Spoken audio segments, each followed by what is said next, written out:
रूप चतुर्दशी या नरक चतुर्दशी, एक दिन के दो नाम? यह प्रश्न आपके अंदर भी उठता होगा। धन्वंतरी त्रयोदशी के बाद जो चतुर्दशी आती है उसे पहले रूप चतुर्दशी ही कहा जाता था। कई लोग इसे पहले छोटी दिवाली भी कहते थे। उसके बाद हमारे द्वापर युग के इतिहास के कारण इसे नरक चतुर्दशी भी कहा जाने लगा। रूप चतुर्दशी का तात्पर्य था कि स्त्रियां घर की साफ सफाई और कार्यों की अधिकता के कारण अपने स्वास्थ्य और सौंदर्य पर ध्यान नहीं दे पाती थी। इसलिए स्वास्थ्य के बाद व्यक्तित्व को निखारने के लिए दीपावली से पूर्व उपटन आदि लगाकर स्वयं को साफ करती थी और पूरा श्रृंगार करके खुद को संवारती थी। घर के सौंदर्यीकरण के बाद गृह स्वामिनी का बुझा व्यक्तित्व किसे अच्छा लगता है। इसलिए स्त्रियां इस दिन अपने रूप और व्यक्तित्व पर विशेष ध्यान देती थी।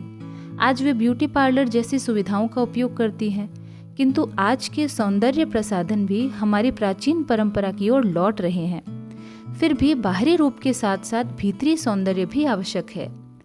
पूर्ण स्त्रीत्व गुणों से युक्त और कोमलता, मधुरता, करुणा के साथ अधरों पर मुस्कान व्यक्तित्व में चार चांद लगा देते हैं।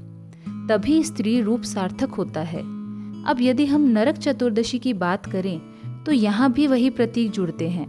इतिहास के अनुसार इस दिन श्री कृष्ण ने नरकासुर का वध करके उसके चंगुल से 16,100 अपहृत राजकुमारियों को मुक्त कराया था। फिर समाज में उन्हें सम्मान दिलाने के लिए उनसे विवाह कर सम्मानित और ऐश्वर्य युक्त जीवन दिया।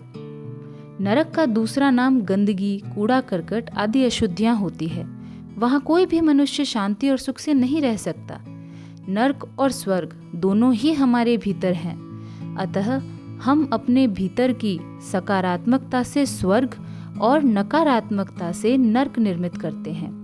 लक्ष्मी जी को प्रसन्न करने के लिए भीतर के नरक को समाप्त करके स्वर्ग का वातावरण निर्मित करने के लिए प्रेरित किया जाता है। यही नरक चतुर्दशी का असली तात्पर्य है। घर की सफाई के साथ हमारे विचारों और भावों की सफाई ही लक्ष्मी जी के आगमन और स्वागत का श्रेष्ठ तरीका है।